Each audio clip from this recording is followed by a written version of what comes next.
Hi everyone, welcome back to our channel. In today's video, I'll be showing you the ways to send crypto on Kraken. So in order to send crypto on Kraken, first thing first, you'll need to log in. For that, open up a browser and then type in kraken.com and click the sign in button, entering your credential and login into your account. Once you're logged in, this is going to take you to the other interface where you'll be taken to the home page. So right on this page, you'll need to go ahead and select transfer from the left hand side bar. As soon as you click the transfer tab on the other side, you'll be able to find two different options, that is either to deposit or withdraw. Since you're sending crypto, so select withdraw, which is located right at the bottom, right in the corner next to deposit. Next page, you'll be able to see the same interface as this.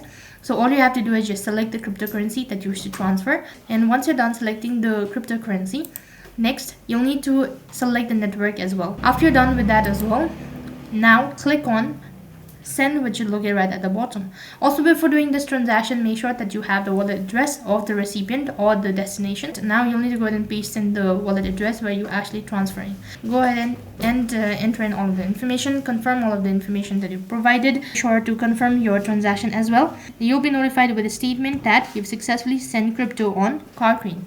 So in this way, you can send cryptos on Kraken. That is all for this video. I hope the video was helpful. Make sure to like, share and subscribe to our channel. Thank you for watching. See you in the next video.